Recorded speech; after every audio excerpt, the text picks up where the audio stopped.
2010, we redistrict following the census. You win state legislation, you get to draw the new maps that control all the elections over the next decade. It's the biggest heist in modern American political history.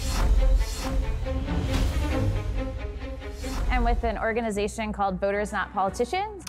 We're working with the anti-gerrymandering drive. If we don't come and say that enough is enough, then nothing's going to change.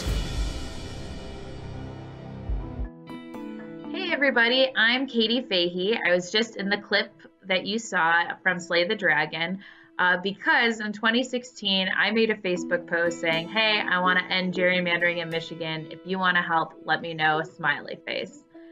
In Michigan, we had been dealing with a lot of things that didn't really seem to be going the way that the voters wanted, especially environmentally related. Not sure if everybody's heard of the Flint water crisis, but basically an entire city in our state ended up getting poisoned because of government control being taken away on the local end and ignored, and a financial decision being made quickly that then ended up, unfortunately, devastating an entire city. Living in the state, when that was going on, I felt kind of helpless to do anything. I knew that there needed to be something done more than just getting people clean water, although that was very important. I wanted to think about how can we really fix the long-term reasons and the systemic reasons that something like the Flint water crisis was able to happen. And I really saw that one of those big things was gerrymandering. And gerrymandering, for anybody who doesn't know, is when our lines, the lines and borders that determine who our representatives are, get changed. So right now, who you vote for at the state level and at the federal level is different than maybe other people in your state. You usually have a certain number of representatives, and there's boundaries, geographic boundaries, that determine who your representative is. Well, when politicians decide to draw those lines, not based on how do you get good representation, but instead they draw those lines based on how can I make sure that only the voters I like are voting for me and the voters I don't like, how do I make sure that their votes don't count as much? Or maybe they're trying to make sure that, you know, somebody else in their party is getting more votes than they should. That's called gerrymandering. Basically, the manipulation of these lines that determine who we vote for to benefit one political party or an individual politician. Well, gerrymandering is one of the reasons why our politicians don't often feel accountable to us. Why, even if a lot more of us vote to send a message to say, hey, we want change, nothing really changes. Gerrymandering is one of those reasons, because basically those lines get drawn so that they don't have to listen to everybody, or they know that they have a majority of people who will support their political party over another one, no matter what. So why listen to the other people in our state?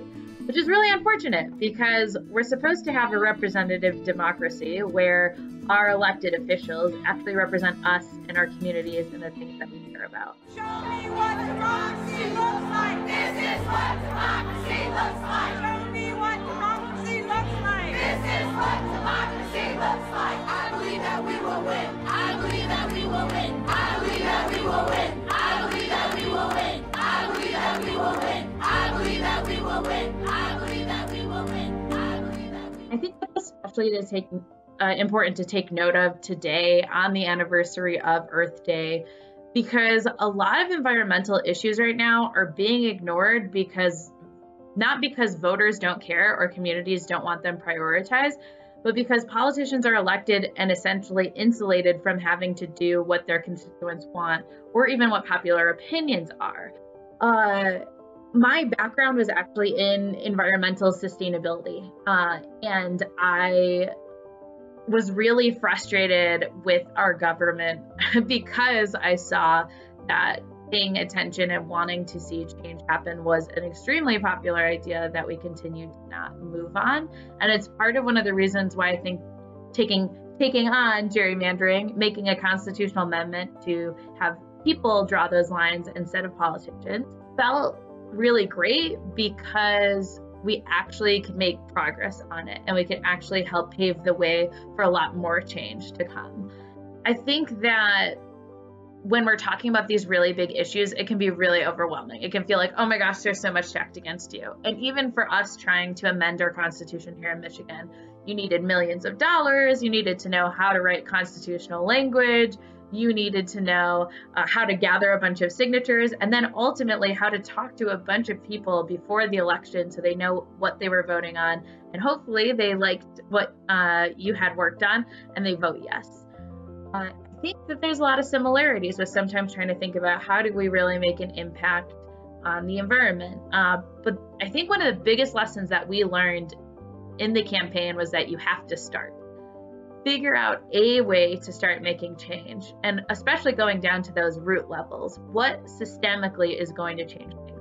For us, if we want free and fair elections in not only Michigan, but the United States, we have to go back to those basic building blocks of democracy, like how our lines are drawn to determine whose representatives are who, or things like the incentives for running for office, the amount of money that's spent in elections, or how the election processes are run. Are there enough polling places? Is it safe to do so? Who has access, who doesn't? All of those things, once we start being able to address those, they'll help accelerate more changes to come because voters will have more power to actually make change within the system. Our whole campaign has been about the people, about representing accurately the voices of the people and making sure that what we actually want as change doesn't get manipulated from anybody. And I feel so confident that we have done that and will continue to do that. What I really love right now about Slay the Dragon coming out amidst this really crazy global pandemic is that although gerrymandering is huge and the problem is really real, there are millions of people who've had their votes impacted and their voices basically silenced. It also shows that we can actually make change happen, especially when we work together. In Michigan, we had thousands of people use whatever talents they had, whether it was wood carving, or that they could do bookkeeping, or that they were really good at talking to people, being able to actually explain what redistricting is. And by working together and working with all those talents, we were able to actually make change. We were able to go up against the billionaires who are trying to fight us and who brought lawsuits against us and who did fake ads against us. We were able to have a louder voice than them because the reality was there were many more of us who wanted a fair system instead of a rigged system. And I think that's the same with caring about the planet. There's so many people out there who are hungry to do something and who really do care. But it's really important that we find each other and that we unite to work together to make change. Not to just talk about it, not to just think about it a lot or even know a lot about it, but to actually start somewhere, no matter how small. So I hope that you get a chance to check out Slay the Dragon. And also there's a really great website too, where you can go and check out more details about how to take on gerrymandering in your state. The People, which is the organization that I started to help people across the country, thepeople.org is one of them. And you can also go to participant.com/slaythedragon.